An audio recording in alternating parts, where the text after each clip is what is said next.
আসসালামু আলাইকুম। আমরা দেখছি দাদা হুজুরদের নিত্য নতুন আওয়াজ আর গজল পেতে আমাদের চ্যানেলটি সাবস্ক্রাইব করুন, ঘন্টি বেলাইকান দাবিয়ে আমাদের পাশে থাকুন। জাগ বাপেরা, নওজোয়ান তরুণেরা, হে আমার নবী পাকের প্রেমিকেরা, আল্লাহ পাকের একজন আলেম বান্দা, তার প্রতিবেশী একটা ইহুদি ধর্মের মানুষ ছিল। সে একদিন মারা গেল। মারা যাবার পরে আলেম বান্দাটা খবে দেখতে লেগেছে। ওই ইহুদি ঘরের ছেলেটা সে যেন আল্লাহ পাকের জান্নাতের বাগানে ঘুরতে লেগেছে। এটা দেখে আলেম বান্দা অবাক হয়ে গেল। হে আল্লাহ পাকের বান্দারে, তুমি তো ইহুদি ধর্মের মানুষ ছিলে, তুমি মারা গেছো, কিন্তু তোমার ঠিকানা জান্নাত কি করে হলো? আমি অবাক হতে লেগেছে। ওই আলেম বান্দাকে ওই ইহুদি বান্দাটা বলতে লেগেছে, হে আল্লাহ পাকের উলামা বান্দারে, হ্যাঁ আমি ইহুদি ছিলাম, কিন্তু আজ আমি ইহুদি নয়। আমার মরণটা ইসলাম ও কলেমার মাধ্যমে হয়েছে। কারণটা কি বিস্তারিত বলো? ওই সময় আলেম বান্দাকে ওই ইহুদি বান্দাটা বলতে লেগেছে যে কিন্তু এখন ইহুদি আর না। সে বলতে লেগেছে, একদিন আমি রোজার মাস ছিল, আমি আমার সন্তানকে নিয়ে বাজারে গিয়েছি। ওই বাজারে যাবার সময় আমার বেখিয়ালে আমার বাচ্চা দেখি একটা খাবার হাতে করে নিয়ে খেতে খেতে যাচ্ছে। আমি তখন বাচ্চাতে খাবারটা নিয়ে বলেছিলাম, বাবা তুমি আজকে খেও না ওপেন ভাবে, কেননা মুসলমানেরা রোজা রেখেছে, তারা উপোস রোজা করতে লেগেছে। এইভাবে ওপেন যদি খাও, তাদের সামনে যদি খাও, হয়তো তাদের কষ্ট হতে পারে। এই রোজাকে সম্মান জানিয়ে বাচ্চাকে ঘরে নিয়ে চলে এসেছিলাম। তাকে খাবারটা তাকে দিইনি প্রকাশ্য খাবার জন্য। এ আল্লাহ পাকের আলেম বান্দারে, এই যে রোজাকে সম্মান জানিয়েছিলাম, ওই রাত্রিরে আমি নূর নবীকে খবে দেখছিলাম। তো নবী বলেছিলেন, হে আল্লাহ পাকের বান্দারে, তুমি রোজাকে সম্মান জানিয়েছো, আল্লাহ বড় খুশি হয়েছে, তাই তুমি কলেমা পড়ে নাও, আল্লাহ তোমার জন্য জান্নাত রেখেছে। এই আল্লাহ পাকের আলেম বান্দা, আমি কলেমা পড়েছি, ঈমানের কলেমা নসিব হয়েছে, আমার মৃত্যু হয়েছে, আমার জীবনের গুনাহ আল্লাহ মাফ করে দিয়ে রোজাকে সম্মান জানানোর জন্য আল্লাহ জান্নাতি বানিয়েছে। আরো জোরে বলুন সুবহান। বাপেরা, নওজোয়ানেরা, তরুণেরা, যাকে দেখতে পারি না তার চলন বেকা হয়, সে হাজারো যদি ভালো কাজ করে তাও পছন্দ হবে না। এ যুবকেরা, তরুণেরা, বাপেরা, ইসলামের বিরুদ্ধে যুগে যুগে দুই শ্রেণীর মানুষ সব থেকে বেশি লেগেছে। এক শ্রেণী হলো অত্যাচারী শাসক, দ্বিতীয় নম্বর হলো ধর্মের নামে যারা ভণ্ডামি করে, তারা ইসলামের বিরুদ্ধে যুগে যুগে লেগেছে। কারণ ইসলাম ভণ্ডামিকে প্রকাশ করে দেয়, ইসলামের আলোর কাজে তাদের ভণ্ডামি ধরা পড়ে যায়। আর অত্যাচারী শাসকরা ইসলামের বিরোধী করে, কারণ ইসলাম অত্যাচারী শাসকদের বিরুদ্ধে যুগে যুগে সংগ্রাম করে মনুষ্য জাতিগুলোকে দাসত্ব শিকল ভেঙে দিয়ে আজাদ করে দিয়েছে।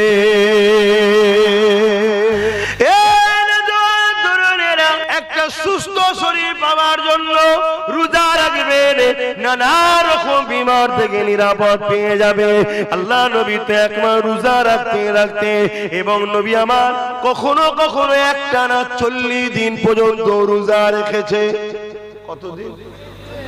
বিজ্ঞান বলছে একটা মানুষ কিছু না খেয়ে 3 দিন পর্যন্ত বাঁচতে পারে। কতদিন? আর যদি একেবারে বিছানায় সবসময় শুয়ে থাকবে, লড়ালড়ি করবে না, তাহলে খুব জোর 7 দিন, তারপরে মানুষটা মারা যাবে। আর আমার নূর নবী, দয়ার নবী একটানা সেহরি খাইনে, ইফতারও খাইনে, একটানা 40 দিন আমার নবী রোজা রেখেছে। জোরে বলুন সুবহানাল্লাহ। সাহাবা হুজুররা আমার নবীকে দেখে রাখতে গিয়েছিলেন। 3 দিন পরে সাহাবা হুজুররা দুর্বল হয়ে গেছে, না উঠতে পারছে না চলতে পারছে। আল্লাহ নবী বললেন, তোমাদের এই হাল কেন, কি করেছো? হুজুর আপনি 40 দিন রোজা রাখেন, আমরা আপনাকে অনুসরণ করব, আমরা রাখার শখ করেছি, হুজুর 3 দিন হয়েছে। আল্লাহর নবী বললেন, কে আছো তোমাদের মতো? আমি মুহাম্মদ রাসূলের মতো। তোমাদের মধ্যে কে আছে আমার মতো? তোমরা আমার মতো রোজা রাখছো কেন? আমি নবী, আমি হলাম নূর। জোরে বলুন সুবহানাল্লাহ। নূরের কখনো খাবার প্রয়োজন হয় না। আবার আমি নবী বাসার মানুষ, তাই আমার খাবারও প্রয়োজন হয়। একদিকে আমি যেমন নূর, আর একদিকে বাসার। আমার নূরানিয়াতের প্রমাণ হলো আমি 40 দিন না খেয়ে থাকতে পারি, তোমরা পারবে না। জোরে বলুন সুবহানাল্লাহ। তো যাক, আমি যেটা বলতে চাইছি, আমার নবী পাক প্রতি সপ্তাহে 2টো করে রোজা রাখতেন। কটা করে? সোমবার, হয় বৃহস্পতি না শুক্রবার, এই 2টো করে রোজা রাখতেন। আমি প্রত্যেককে পরামর্শ দেবো, কি বাপ, কি ভাই, কি মা, সপ্তাহে একটা করে রোজা রাখুন। আপনার শরীর দেখবেন কত সুন্দর থাকে। আপনি ট্রাই করুন। ট্রাই করতে কি আছে, কমসে কম 10টা রাখুন। রাখার পরে যদি দেখেন আপনার যা গ্যাসের সমস্যা আরো যা ছিল সব আল্লাহ করে সুস্থ দিকে যাচ্ছে, বাকি 20টা রাখবেন, আরো ভালো থাকবে। আরে ট্রাই করো তো সুস্থ শরীরের জন্য রোজা। জোরে বলুন সুবহানাল্লাহ। আর যদি না রাখো, এই অকালেই তোমায় যেতে হবে। আর এই এরকম হয়ে যাবে। কি হচ্ছে আজকাল চেহারাগুলো সব, এসব ফ্যাটি লিভারের জন্য হচ্ছে। কি গো, আমার অজ অসুবিধা, একটু রোজালে বলবো বলে একটু বলছি। আমার নবী পাক সাল্লাল্লাহু আলাইহি ওয়াসাল্লাম সপ্তাহে 2টো করে আবার রোজার মাসও রেখেছে। জোরে বলুন সুবহানাল্লাহ। তোমরা অতটা রাখতে হবে না, 1 মাস ফরজ ওটা রাখো, আর সপ্তাহে 1 দিন করে রাখা অভ্যাস করো। যদি বলেন কেন, আর একটা সিগন্যাল দিয়ে যাচ্ছি তোমাদের ঘরে, সেদিন বেশি দূর নয়, খুব শিগগিরই পুরো পৃথিবী জুড়ে খরা দেখা দেবে। সেদিন আর বেশি দূর বলো বলো নয়, পুরো পৃথিবী জুড়ে খরা দেখা দেবে। মানুষ পাবে না খাবার। আমার দেশের যা খাবার মজুদ আছে, আমার দেশের খাবার 1 বেলা কি 2 বেলা যাবে, শেষ হয়ে যাবে। শুনছেন তো নাকি? পুরো দেশে খরা দেখা দেবে, পুরো পৃথিবীতে খরা দেখা দেবে। কিয়ামতের একটা বড় আলামত। আর সেদিনটা কিন্তু বেশি দূর নয়।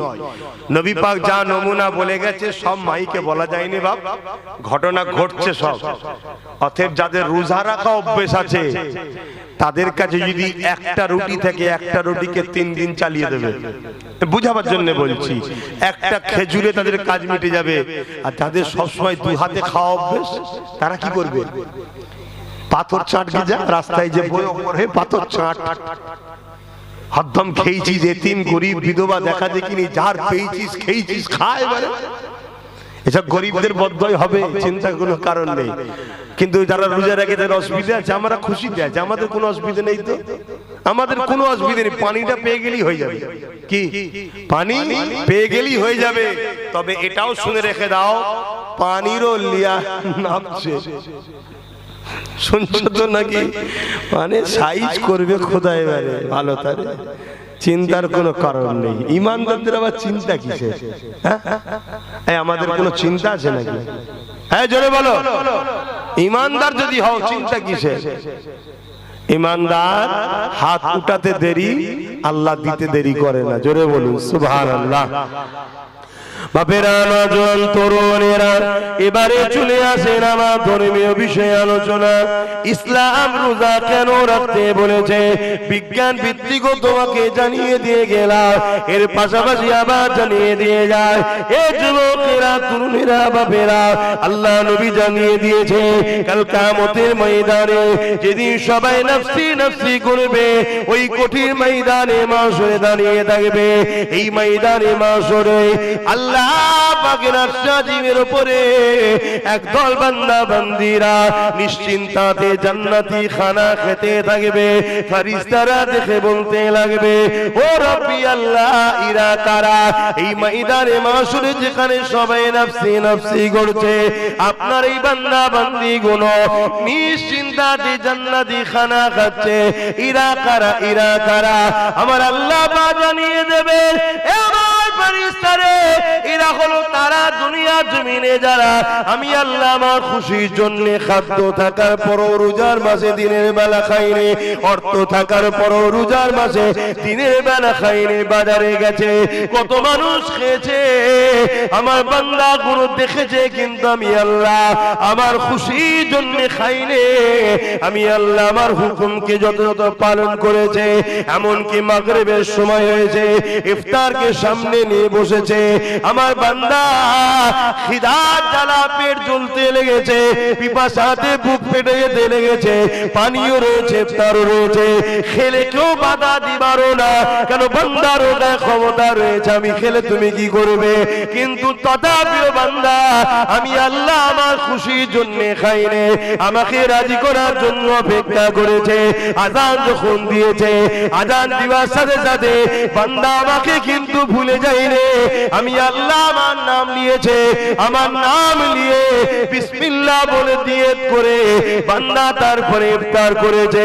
আমি আল্লাহ আজকে দিনে আমার বান্দাকে তাই নিশ্চিন্তাতে জান্নাতি খানা খাওয়াচ্ছি। আরো জোরে বলুন সুবহান। চিন্তা করে দেখুন, এক তো সুস্থ শরীর হবে, আবার এত বড় একটা নিয়ামত পাওয়া যাবে, যেদিন সবাই নফসি নফসি করবে, সেই দিনে আপনি নিশ্চিন্তায় জান্নাতি খানা খাবেন।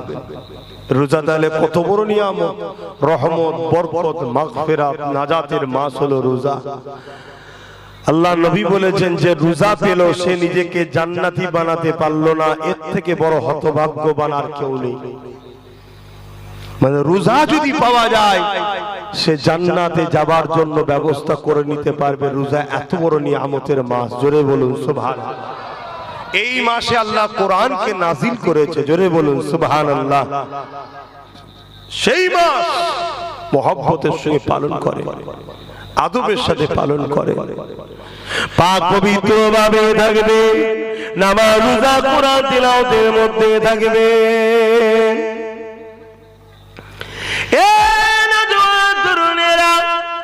আরব দুনিয়া 11 মাস ইনকাম করে আর রোজার মাসেতে খরচ করে, আর আমরা মুসলমান এখানকার রোজার মাসে ইনকাম করি, 11 মাস খরচ করি। কি করে না করে না? 2 টাকার মাল একদম 10 টাকা, কি করে না করে না? আপনাদের কষ্ট হচ্ছে?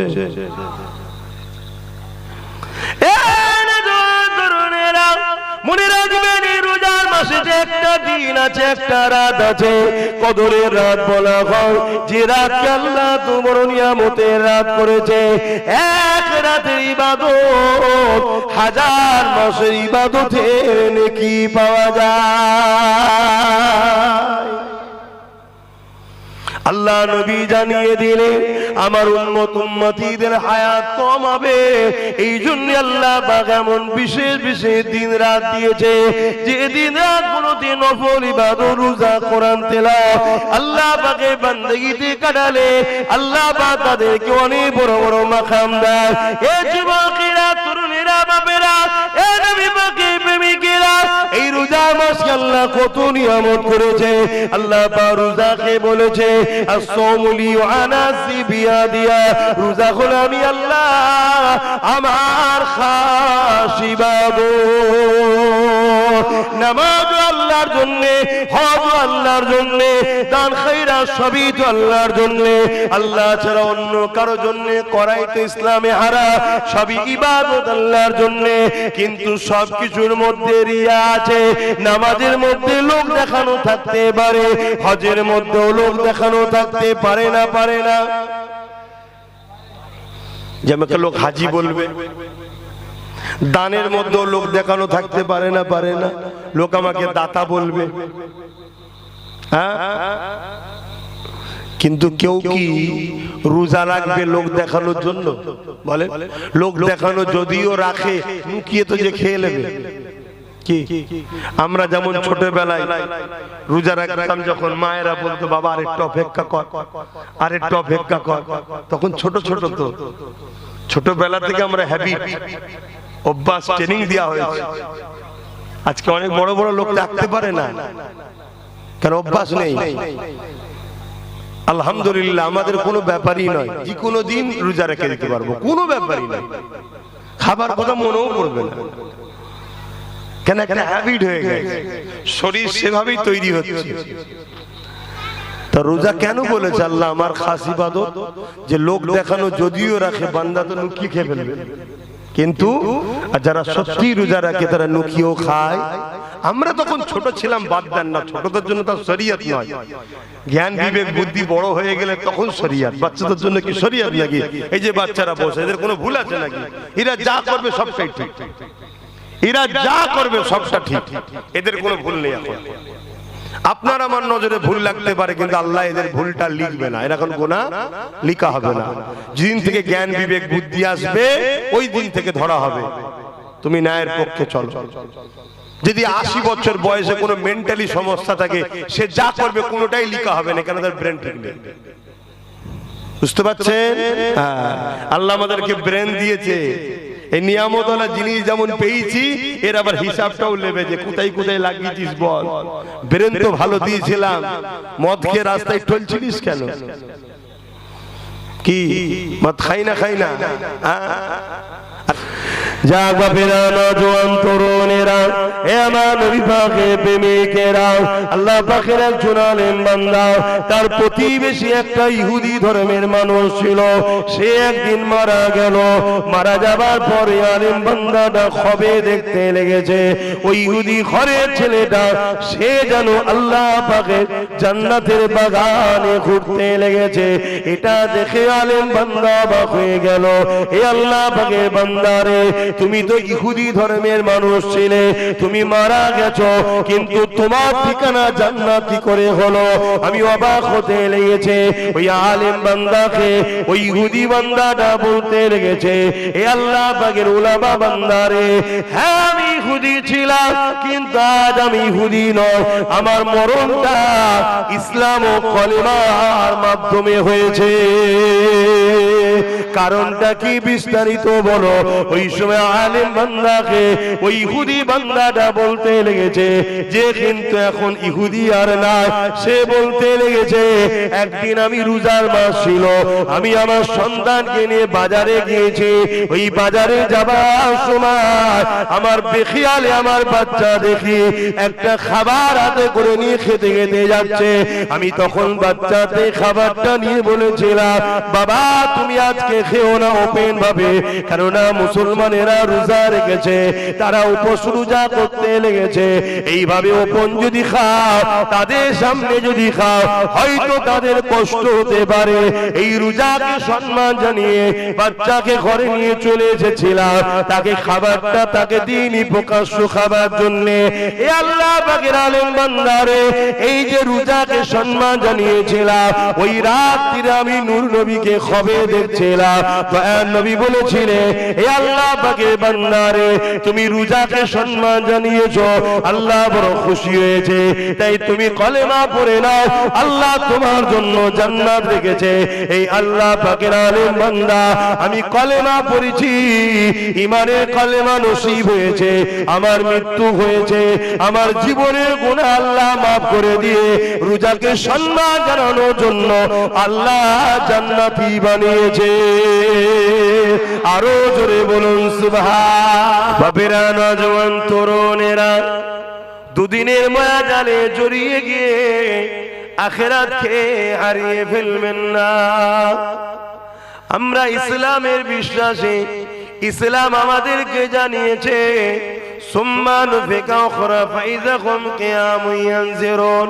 মৃত্যু আমাদের শেষ নয়, মৃত্যু হলো একটা মাধ্যম খাতা জমা দিবার।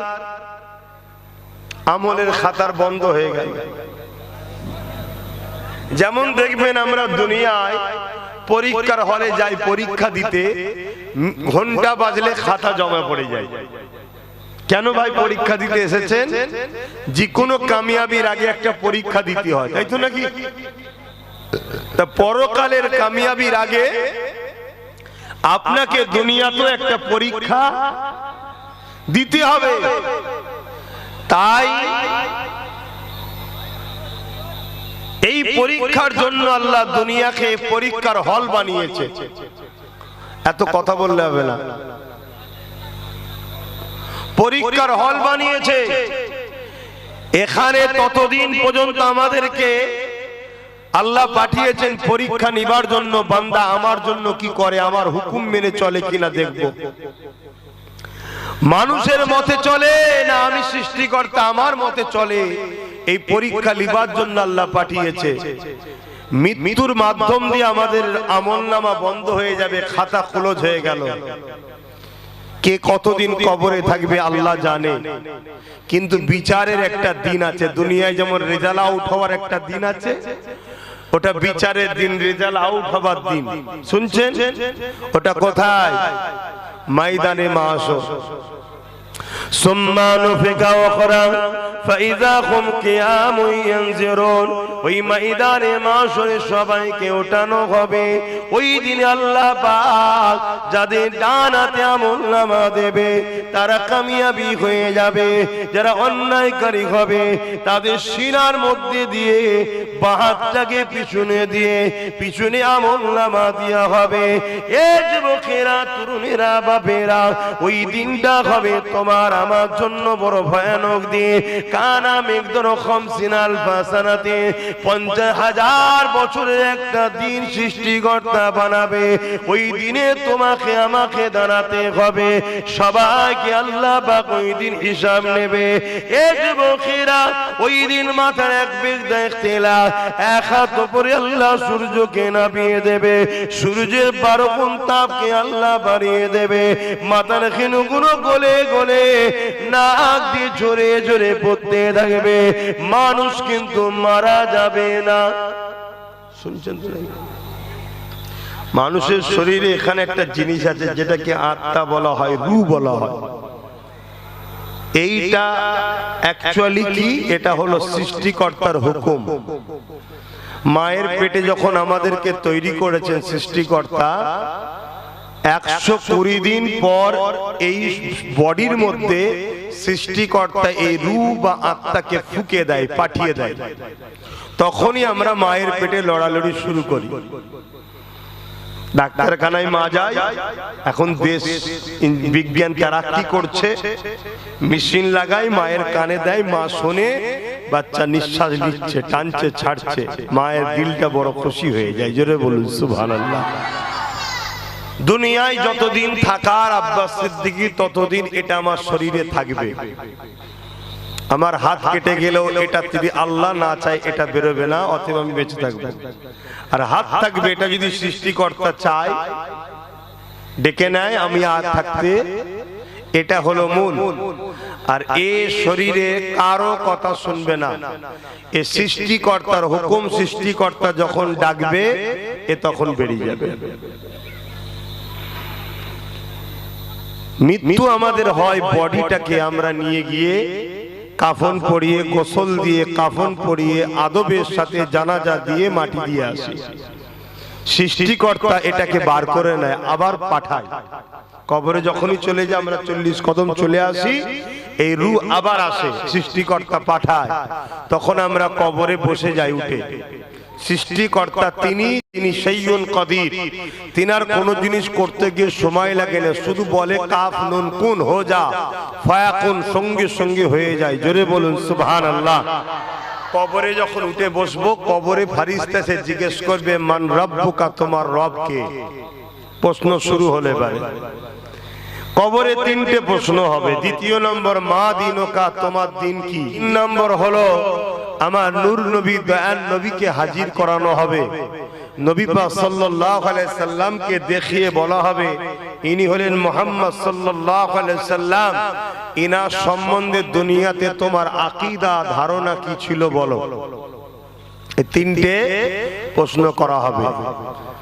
বাস এই 3টে প্রশ্ন যে দিতে পারবে, জান্নাত থেকে সুরঙ্গ করে দেওয়া হবে, কবরে এসে আরামের ঘুম ঘুমাতে থাকবে। জোরে বলুন সুবহানাল্লাহ। আর না হয় এই 3টের যে উত্তর দিতে পারবে না, তার কবরকে জাহান্নামের একটা গর্ত করে দেওয়া হবে, 99টা সাপ দেওয়া হবে। একটা সাপের 2টো মুখ থাকবে, 99টা সাপ দেওয়া হবে। আল্লাহ নবী বলছেন ওই সাপ যদি দুনিয়াতে নিঃশ্বাস ফেলে, ওই এলাকায় কখনো আর গাছ গজাবে না, এত তাপ। সেই সাপকে নিয়ে থাকতে হবে যারা সৃষ্টিকর্তার অবাধ্য হয়ে চলবে। এটা হলো ইসলামের মেসেজ। কথা মাথায় ঢুকছে? তো ভাইরা আমার, কিন্তু ময়দানে মাশর এটা হলো কি পুরো হিসাব দিবার একটা দিন।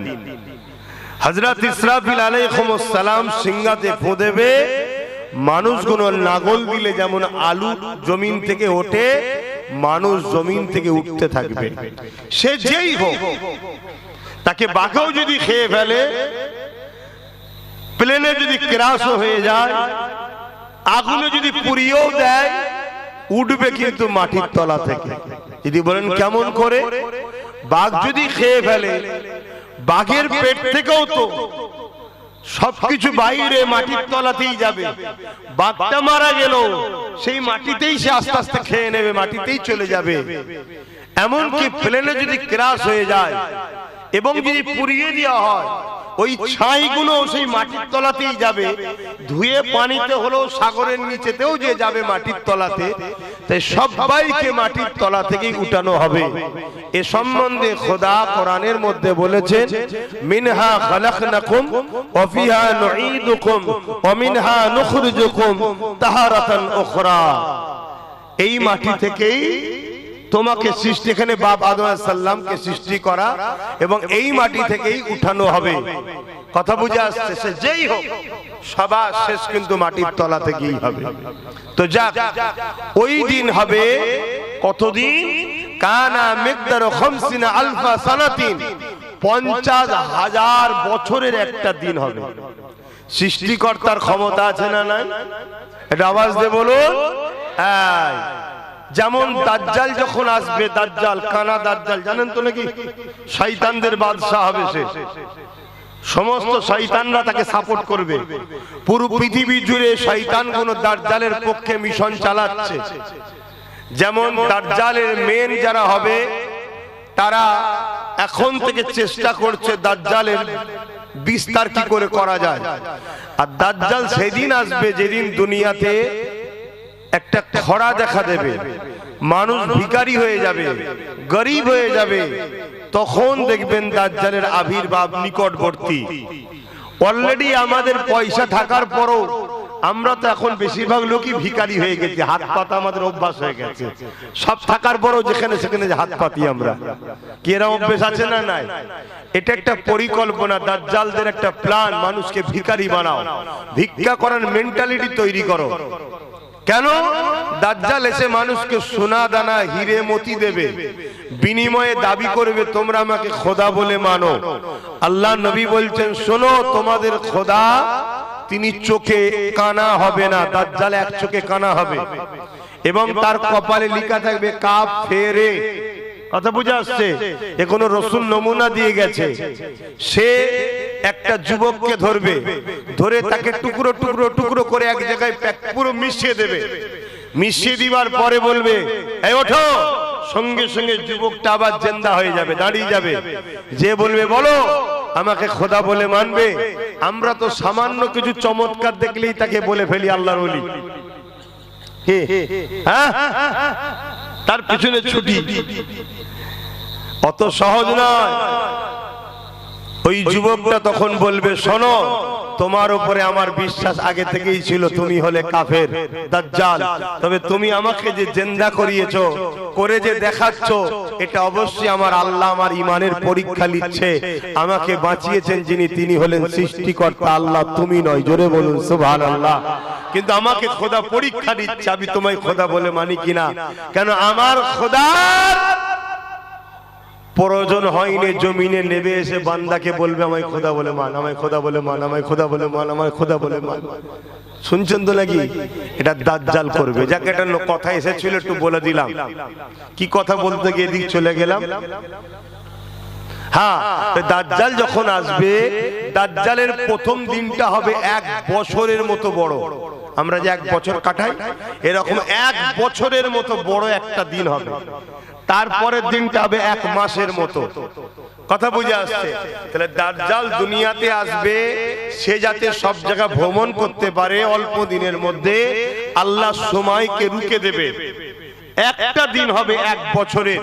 সৃষ্টিকর্তা তিনি, যিনি সময়কে রুখে দিবার ক্ষমতাও রাখেন। জোরে বলুন সুবহানাল্লাহ। যেমন আমরা আমার নবী পাক সাল্লাল্লাহু আলাইহি ওয়াসাল্লাম মিরাজে গিয়েছিলেন। সুবহানাল্লাযী আসরা বিআবদিহি লাইলাম মিনাল মাসজিদিল হারাম ইলাল মাসজিদিল আকসা আল্লাযী বারাকনা হাওলাহু লিনুরিয়াহু মিন আয়াতিনা ইন্নাহু হুয়াস সামিউল বাসীর। আমার রাসূল পাক সাল্লাল্লাহু আলাইহি ওয়াসাল্লাম যে মিরাজে গিয়েছিলেন, রাতের কিছু অংশে, একটা জিনিস বুঝাতে গিয়ে একটু বুঝাচ্ছি চারিদিকে, রাতের কিছু অংশে মসজিদে হারাম থেকে মসজিদে আকসা প্যালেস্তাইনে, ওখান থেকে সিদরাতুল মুনতাহা, সাত তবক আসমান পার করে আবার সেখান থেকে আল্লাহর আরশ, আমার নবী রাতের কিছু অংশে ঘুরে এসেছে। জোরে বলুন সুবহানাল্লাহ।